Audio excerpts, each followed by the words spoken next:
Praise the lord. Good morning. దేవుని యొక్క కృపలో మనల్ని కూడా మరొక నూతన దినంలో ప్రవేశపెట్టిన దేవదేవునికి ఎంతో ఎంతో వందనస్తులమై ఉంటున్నాం. రండి, ఉదయకాల సమయంలో ప్రభు మాటలను ఆలకించినట్లుగా పరిశుద్ధాత్మ కార్యాలు మన జీవితాలలో జరిగించినట్లుగా ప్రార్థన. మహోన్నతుడా, మహాఘనుడా, నీకు స్తుతులయ్యా. ఈ ఉదయకాల సమయంలో మాతో మాట్లాడి నన్ను మమ్మల్ని బలపరచమని యేసు నామములో ప్రార్థిస్తున్నాము తండ్రి, ఆమేన్. ఈరోజు మన యొక్క అంశము, అన్ని విషయములలో మితముగా ఉండుము. కొన్ని విషయాలలోనే మితముగా ఉండటానికి ఇష్టపడతారు. మిగిలిన కొన్ని ఇష్టమైనవి, ప్రేమ కలిగినవి లేదా అవకాశముతో అంది వచ్చిన విషయాల్లో ఏం చేస్తాము? ఈ సమయం పోతే మరొక సమయం మనకు దొరకదేమో, ఈ అవకాశం పోతే మరొక అవకాశం మనకు ఉండదేమో అని కొన్ని పర్యాయాలు, కొన్ని మించిన అడుగులు లేదా మించిన విధానంలో మనం వెళ్ళినప్పుడు దాని ద్వారా కొన్ని ప్రతికూలమైన పరిస్థితులు ఫేస్ చేయవలసిన పరిస్థితి ఏర్పడుతుంది. ఈ మాటలు మనం దైవ గ్రంథంలో తిమోతికి పౌలు గారు తెలియపరుస్తూ ఈ విషయాన్ని రాస్తున్నట్టుగా మనం చూడగలుగుతాము.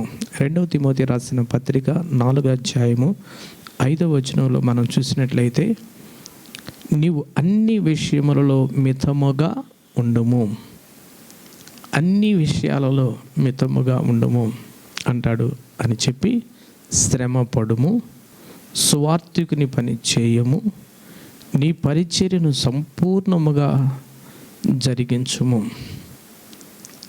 మొదట అతన్ని మితముగా ఉండమంటున్నాడు. తదుపరి 3 పనులు తెలియపరుస్తున్నాడు. శ్రమ పడమంటున్నాడు, సువార్తికుని పని చేయమంటున్నాడు, తనకు అప్పగించిన పనిలో సంపూర్ణముగా జరిగించమంటున్నాడు. ఈ వాక్య భాగం ద్వారా మన యొక్క అనుదిన జీవితంలో మనము కూడా దీన్ని అన్వయించుకోగలిగితే, ఇది తిమోతికి కాదు, ఒకవేళ తిమోతికే చెప్పారు, ఇదే అంశాన్ని నాతో కూడా చెబుతున్నారు అని మనం దాన్ని తీసుకోగలిగితే మన జీవితంలో కూడా గొప్ప ఫలితాలను, మరి ఆశీర్వాదాన్ని, అభివృద్ధిని చూడగలుగుతాము. ఈరోజు శ్రమ పడటానికి ఎంతమంది ఇష్టపడుతున్నారు అని మనం చూస్తే, కొన్ని సర్వేలు గమనిస్తే, ఈజీ వే, మనీ సంపాదించడానికైనా లేదా వ్యాపారం చేయటానికైనా లేదా పని చేయటానికైనా ఎంత ఈజీ వే మార్గం దొరికితే ఆ మార్గంలో వెళ్ళటానికి ఇష్టపడుతున్నారు. కారణం ఏమిటంటే, తను నమ్మిన పని పట్ల సరైన ఆదాయము రాకపోవటం, లేదా తనకున్న ప్రతికూలమైన పరిస్థితులను బట్టి తనకు నచ్చిన దానిని లేదా చేస్తే నేను పైకి రాలేనేమో అనే మరొక అభిప్రాయము, లేదా తన తోటి వారి కంటే హెచ్చుగా ఉండాలని తలంచినప్పుడు ఒక సమర్పణ కలిగిన వ్యక్తిగా, తను నమ్మిన దానికి న్యాయం చేయాలనే ఉద్దేశాలు కలిగిన వ్యక్తిగా ఉంటే, నేను నా తోటి వారి కంటే హెచ్చుగా ఉండలేనేమో అని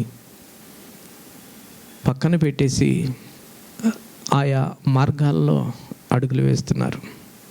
దానికి ఎగ్జాంపుల్ నేను చెప్తాను. ఈరోజు సాఫ్ట్వేర్ అనేది ఎంతో మరి సంపాదన పరులకి ఒక రకంగా, కొంతమంది మరి టీచింగ్ ఫీల్డ్లో ఉన్న వాళ్ళు సైతం కూడా ఈ కోవిడ్ టైంలో టీచింగ్ ఫీల్డ్లో కొంత నష్టపోయేతలకి మరలా సాఫ్ట్వేర్ కోర్సులు నేర్చుకుని సాఫ్ట్వేర్ సైడ్ వెళ్ళి మనీ సంపాదించడానికి లేదా జాబును పొందడానికి ప్రయత్నం చేసేవాళ్ళుగా ఉన్నారు. టీచర్ ఫీల్డ్ అంటే ఒక డెడికేట్గా ఒక మంచి వ్యక్తిని తయారు చేసే వ్యక్తిగా ఉండే పరిస్థితులు. అలాగనే ఈరోజు సాఫ్ట్వేర్ సైతం కూడా కొన్ని పర్యాయాలు మరి ఈ కోవిడ్ టైంలో కొన్ని జాబులు పోతే దాన్ని కూడా విషయంలో కూడా మరి సఫర్ అవుతున్న వారు అంతకంటే ఇంకా సంపాదన మార్గం ఏదుందని అన్వేషించి రియల్ ఎస్టేట్ మార్గంలో పడుతున్నారు. ఆ రియల్ ఎస్టేట్ మార్గంలో వెళితే ఏముంది, వాళ్ళకంటే కూడా వీళ్ళు ఎక్కువగా సంపాదిస్తున్నారనే ఒక అభిప్రాయంతో ఆ మార్గాల్లోనికి వెళుతున్నారు. ఇలా తమకు నచ్చినది లేకపోతే తాము ఎరిగినది అనేది కాకుండా ఏది ఈజీ వే అనే విధానంలో ఈరోజు మరి కష్టపడి పనిచేసే విధానము బహు తక్కువగా కనపడుతుంది. ఎక్కువగా ఈ జొమాటో లేదా ఫ్లిప్కార్టు వీటిల్లో కూడా మరి వారు వెళుతుంటే ఆ పనిలో నెలకొచ్చి 30-40 వేలు సంపాదిస్తున్నారని చెప్పేసి అని దానికి మరి ఎలాంటి క్వాలిఫికేషన్ లేదా ఒక టెక్నికల్ లేదా ఒక ఇంజనీర్ అక్కర్లే. అదే బీటెక్ చేసిన వ్యక్తి కంపెనీలోకి వెళ్తే 10 వేలు ఇస్తున్నారు. అదే జొమాటోలో ఆ యొక్క డెలివరీ బాయ్గా జాయిన్ అయితే నెలకు 30 వేలు సంపాదిస్తున్నాడు. దేన్ని కోరుకుంటావు?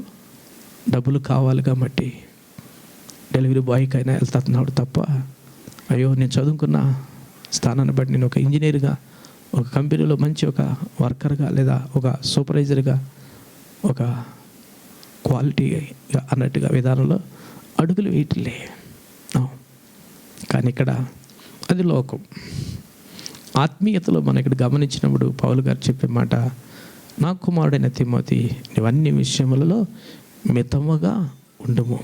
అంటే తినే ఆహార పదార్థాల విషయంలో కావచ్చు, చూసే విషయాలు కావచ్చు, వినే విషయాలు కావచ్చు, లేదా ఇంకా మనం అనుదిన జీవితంలో ఏటిని మనం ప్రాధాన్యతని ఇస్తూ ప్రయాసపడుతూ ఉండి ఉంటున్నామో వాటి విషయాలలో జ్ఞానము కలిగి అడుగులు వేయి. నీవు సువార్తను ప్రకటించు. ఆ సువార్తను ప్రకటించడానికి శ్రమపడు. తిరిగి నీకిచ్చిన పరిచర్యను అంటే ఆత్మల విషయంలో నమ్మకముగా సంపూర్ణముగా దాన్ని కొనసాగించు. అదే తాను చేసి తిరిగి తన దగ్గరున్న వారికి తెలియపరుస్తున్నాడు. పౌలు గారు కూడా అలానే చేశాడని తదుపరి తెలియపరుస్తాడు. చూద్దాం ఆ మాట కూడా 6వ వచనం మనం చూసినట్టయితే, నేను ఇప్పుడు పానార్పణముగా పోయబడుచున్నాను, నేను వెడలిపోవు కాలము సమీపమై ఉన్నది, మంచి పోరాటము పోరాడితిని, ఇక మీదట నా కొరకు నీతి కిరీటము, నేను మంచి పోరాటం పోరాడానయ్యా. తిమోతి, ఆత్మలను సంపాదించే విషయంలో, ఆత్మలను రక్షించే విషయంలో అనేక రీతులుగా నేను శ్రమపడ్డాను. అనేకులు రక్షించడానికి నన్ను నేను వేయిపరుచుకున్నాను. కొరింథీ రాసిన మొదటి పత్రిక 9వ అధ్యాయం మనం చూసినట్టయితే 19వ వచనం నుంచి, నేను అందరి విషయమై స్వతంత్రుడనై ఉన్నాను, ఎక్కువ మందిని సంపాదించుకొనుటకై అందరికీ నన్ను నేను దాసునిగా చేసుకొంటిని. చూడండి, నేను అందరి విషయమును స్వతంత్రుడనై ఉన్నాను, ఎక్కువ మందిని సంపాదించుకున్నటకు అందరికీ నన్ను నేను దాసునిగా చేసుకొంటిని. యూదులను సంపాదించుకున్నటకు యూదులకు యూదుని వలె ఉంటిని. చూడండి, యూదులను సంపాదించుకొనడానికంట యూదులకు యూదుని వలె ఉన్నాను. ధర్మశాస్త్రమునకు లోబడిన వారిని సంపాదించుకొనుటకు నేను కూడా ధర్మశాస్త్రమునకు లోబడిన వాడును కాకపోయినను ధర్మశాస్త్రమునకు లోబడిన వాని వలె ఉంటిని. దేవుని విషయమై ధర్మశాస్త్రము లేనివాడును కాను గాని క్రీస్తు విషయమై ధర్మశాస్త్రమునకు లోబడిన వాడను. అయినను ధర్మశాస్త్రము లేని వారిని సంపాదించుకున్నట్టుకు ధర్మశాస్త్రము లేని వారికి ధర్మశాస్త్రము లేని వాని వలె ఉంటిని. బలహీనులను సంపాదించుకున్నట్టుకు బలహీనులకు బలహీనుడినైతిని. ఏ విధము చేతనైనను కొందరినైనను రక్షింపవలెనని అందరికీ అన్ని విధముల వాడనైతిని. చూడండి, తన అనుభవాన్ని, తను పడిన ప్రయాసను తెలియపరుస్తున్నాడు.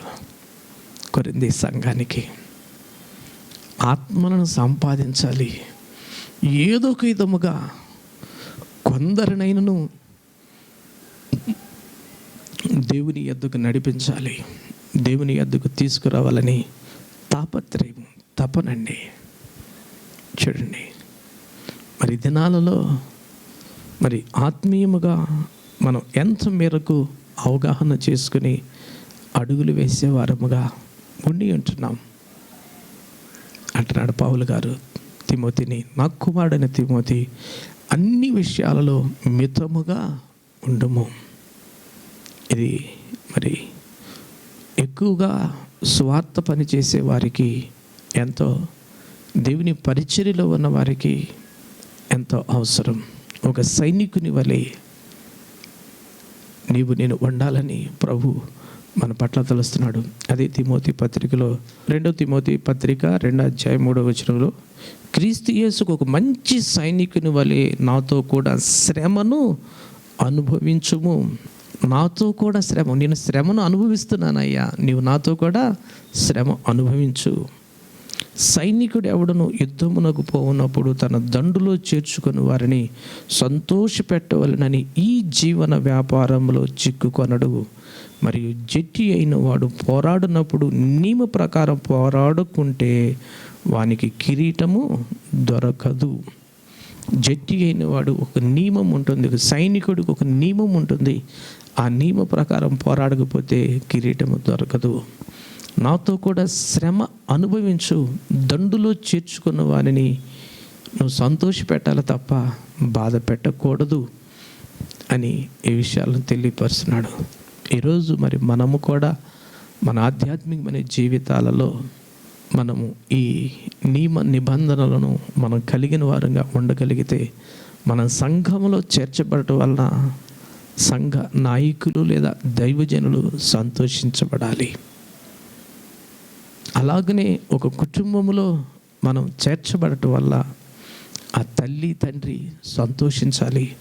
అలాగనే ఒక కంపెనీలో ఒక వర్కర్గా కావచ్చు, సూపర్వైజర్గా కావచ్చు, లేదా ఒక మేనేజర్గా కావచ్చు, నువ్వు ఏ స్థానంలో ఉండినప్పటికీ నిన్ను బట్టి వారు సంతోషించాలి.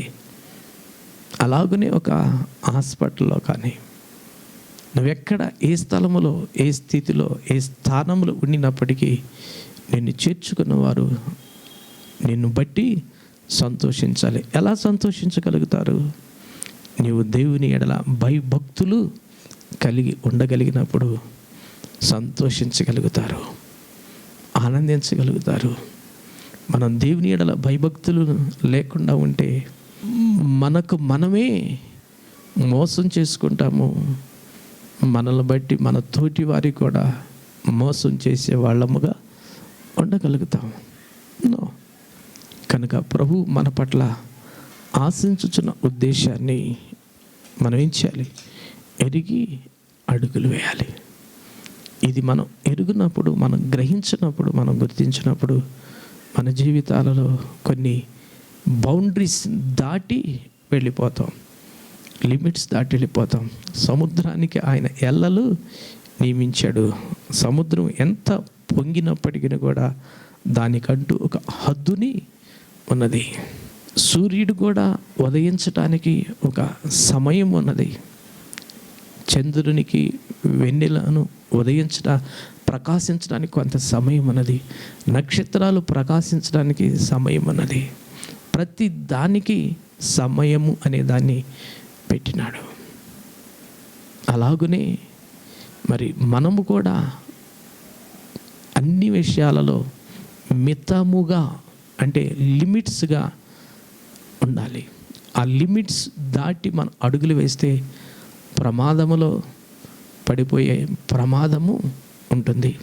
కొన్ని వినకూడనివన్నవి వాటిని వినకూడదు, మాట్లాడకూడనివన్నవి మాట్లాడకూడదు, తలంచుకూడనివన్నవి తలంచకూడదు, చేయకూడనివన్నవి చేయకూడదు, వెళ్ళకూడని స్థలాలు ఉన్నవి వాటి దగ్గరికి వెళ్ళకూడదు. ఏవి వినాలో ఏవి వినకూడదు, ఏవి మాట్లాడాలో ఏవి మాట్లాడకూడదు, ఏవి తలంచాలో ఏవి తలంచకూడదు, ఏది చేయాలో ఏది చేయకూడదు అనేవి దేవుడు మనకు తెలియపరిచాడు. అటు విషయాలలో మనం కలిగినప్పుడు అది మన ఆధ్యాత్మికమైన జీవితానికి మాత్రమే కాకుండా నీ అనుదిన జీవితానికి ఎంతో అది ప్రోత్సాహకరంగా, దీవెనకరంగా, ఆశీర్వాదకరంగా ఉంటుంది. ఈ దినాలలో మరి అనేక మంది శ్రమలకు, బాధలకు, సమస్యలకు, ఇబ్బందులకు గురి అవుతున్నారంటే వారు చెప్తూ ఉంటారయ్యా, నేను ఇలా చేయకుండా ఉంటే బాగుండేది, నేను అనవసరంగా పలానా వ్యక్తికి షూరిటీ పెట్టాను, సంతకం పెట్టాను, ఆ రోజు ఉన్న పరిస్థితిని బట్టి అతడు వేడుకున్నాడు, ఈరోజు అతను తప్పుకొని నా మీద త్రోసేశాడు, నేను చెయ్యని అప్పుకు నేను కట్టవలసిన పరిస్థితి రూపాయి కాదు, 2 రూపాయలు కాదయ్యా, 100 కాదు, 1000 కాదయ్యా, లక్షల రూపాయలతో ఈరోజు నేను నడి రోడ్డును పడవలసి వచ్చిందని చెప్పేసి చెప్పేవాడు లేకపోలేదు. అలాగనే కొన్ని పర్యాలు వెళ్ళకూడని స్థలానికి వెళ్ళి అనవసరమైన కేసుల్లో, అనవసరమైన సమస్యల్లో ఇరుక్కుపోయి దాని నుంచి బయటికి రాలేక అల్లాడిపోయేవాళ్ళు. రైట్? ఇలా మనం చెప్పుకుంటూ పోతే ఎన్నో ఎన్నో. కనుక ఈరోజు నువ్వు ఏ సమస్య గుండా ఉండి ఉన్నావో తెలియదు, ఇప్పుడు వరకు ఎంత నష్టపోయావో కూడా తెలియదు. ఇకనైనాను దేవుని తట్టు తిరిగితే, దేవుని మాటకు నువ్వు లోబడితే, దేవుని నువ్వు విధేయత చూపిస్తే ఆయన నీకు నేర్పిస్తాడు. నీ పొరపాటును ఒప్పుకుంటే ఆయన క్షమించి కృపనిస్తాడు, సహాయం చేస్తాడు అంటున్నాడు. అన్ని విషయాలలో నీవు మితముగా ఉండుము అని సెలవిస్తున్నాడు. శ్రమ పడటానికి ఎవరు మట్టుకు వాళ్ళం, కుటుంబంలో తండ్రి మట్టుకు తండ్రి, తల్లి మట్టుకు తల్లి, బిడల మట్టుకు బిడలు శ్రమ పడాలి. తమ చదువుకునే విధానంలో వారు శ్రమ పడాలి, పనిచేసే విధానంలో శ్రమ పడాలి, అలా కుటుంబాన్ని పోషించే, సంరక్షించే విధానంలో శ్రమ పడాలి. శ్రమ పడకుండా ఎలా దానికి ప్రతిఫలం పొందగలుగుతాం? పొందలేం. కనుక దేవుని ఆత్మకు మనం చోటివ్వాలి. మన ప్రభువు కూడా ఒక మంచి ఆయుధాన్ని కలిగినాడని ఫిలిప్పీ భక్తుడు రాస్తూ ఉంటాడు. 1 పేతురు రాసిన పత్రిక 4వ అధ్యాయములో, క్రీస్తు శరీరమందు శ్రమ పడెను గనుక మీరును అట్టి మనస్సును ఆయుధముగా ధరించుకొనుడి. శరీర విషయంలో శ్రమ పడిన వాడు శరీరమందు జీవించు మిగిలిన కాలము ఇక మీదట మనుజాశలను అనుసరించి నడుచుకొనక దేవుని ఇష్టానుసారముగానే నడుచుకున్నట్లు పాపముతో జోలి ఇక నేమియు లేక ఉండును. క్రీస్తు శరీరమందు శ్రమపడిను అట్టి మనస్సును మనము కూడా ఆయుధముగా ధరించుకొనవలెను. ఆ ఆయుధము, ఆ మనస్సు మనం ఎప్పుడైతే కలిగి ఉండగలుగుతామో, మనం ఈ శరీరమందు శ్రమపడే ఈ యొక్క జీవితము మనుజాశలను అనుసరించి నడుచుకొనక క్రీస్తు కొరకు, దేవుని రాజ్యము కొరకు, ఆయన రాజ్య వ్యాప్తి కొరకు మనము దేవునికి ఇష్టానుసారముగానే నడుచుకున్నట్లు ఇక పాపముతో జోలి ఇక ఏమీ లేక ఉందుము. పాపము జోలికి వెళ్ళకుండా మనం జీవిస్తామండి, కలిగి ఉంటాం. మరి దినాలలో శ్రమకు అనే తలకి మనుషులు పారిపోతున్నారు. ఈ పనిలో శ్రమ ఉందంటే ఇక్కడ మేము చేయలేమండి, వేరే పని చూసుకుంటామండి అని చెప్పేవాళ్ళు లేకపోలేదు. కానీ శ్రమ అనేది ఒక సింహపు ద్వారమని భక్తులు మాట్లాడతారు.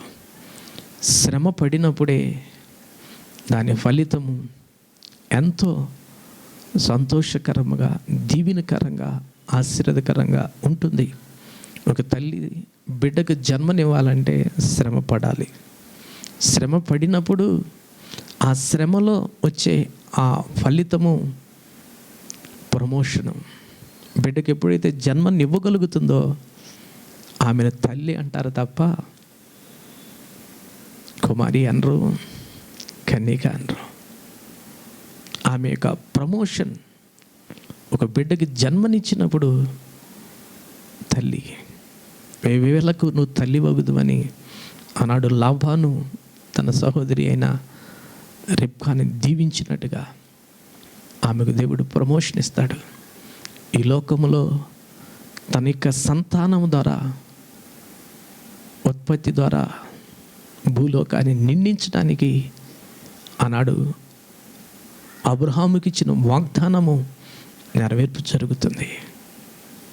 ఆ తల్లి ఎప్పుడైతే ఆ బిడ్డకి జన్మనిచ్చినప్పుడు ఆ పురిటి నొప్పులతో ఉన్న తల్లి, ఆ పిల్లవాడు కెవ్వుమని కేక వేయగానే తన నొప్పులన్నీ కూడా మరిచిపోతుంది.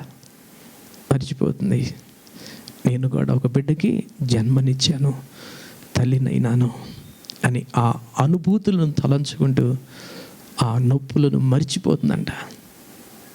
గొడ్రాలకి ఏం తెలుసండి నొప్పులని కొంతమంది చెప్తూ ఉంటారు. కనుక శ్రమలో విజయం ఉన్నది, శ్రమలో ఆశీర్వాదం ఉన్నది, శ్రమలో గొప్ప ఫలము దాగి ఉన్నది.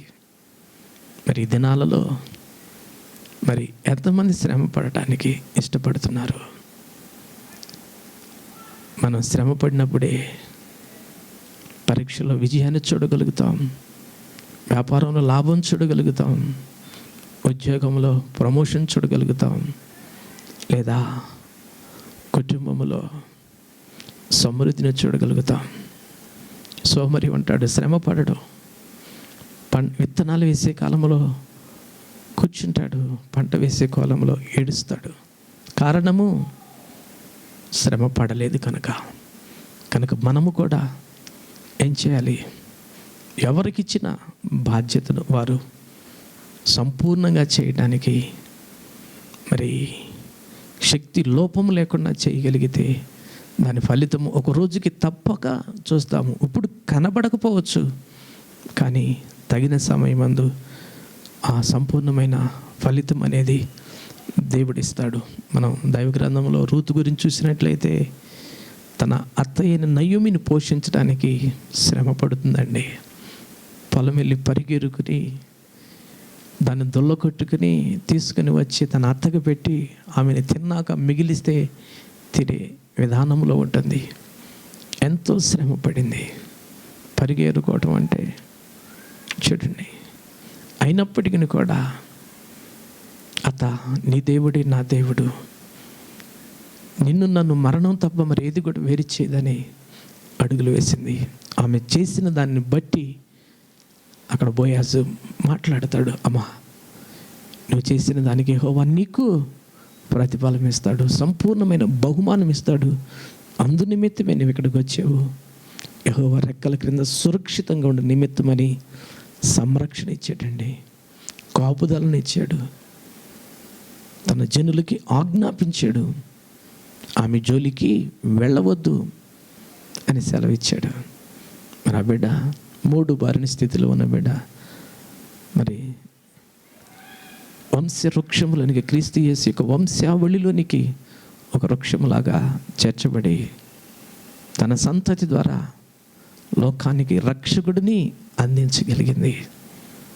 ఓర్పా అది ఏం చేసింది? ముద్దు పెట్టింది, వెళ్ళిపోయింది. చరిత్ర పుటలలో కనిపించదు. ఈ దినాలలో కూడా ప్రభువు మనకు మాదిరి ఉన్నాడు. ఆయన శ్రమ పడినాడు, మనం కూడా శ్రమ పడదాం. స్వార్థికిని పని చేద్దాం. అదే స్వార్థ ప్రకటించువారు పాదములు పర్వతముల మీద ఎంతో సుందరములని దేవుడు సెలవిస్తున్నాడు. ఈ లోకంలో ఎన్ని పనులు చేసినా స్వార్థ పని చేయగలిగితే ఆ స్వార్థ పనికి డైరెక్ట్గా కావచ్చు, ఇండైరెక్ట్గా కావచ్చు, నువ్వు సపోర్ట్గా ఉండగలిగితే నువ్వు ఆ ఆశీర్వాదాన్ని పొందుకోగలుగుతావు. అలాగనే నీకు ఇచ్చినది సంపూర్ణంగా నెరవేరిస్తే దాని యొక్క ఫలితార్థమును నీవు, నీ కుటుంబము, నీవు, నీ బిడ్డలో తప్పక అనుభవిస్తారు.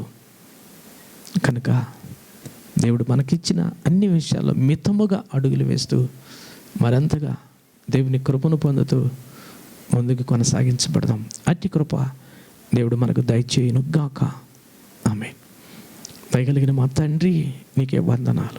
ఇన్ని మాటలు మీరు జ్ఞాపకం చేసుకుని మా హృదయాలలో ముద్రించి మమ్మల్ని నీ ఆత్మచేత బలపరిచి స్థిరపరిచి లేవనెత్తమని యేసు నామములో ప్రార్థిస్తున్నాము తండ్రి. ఆమేన్.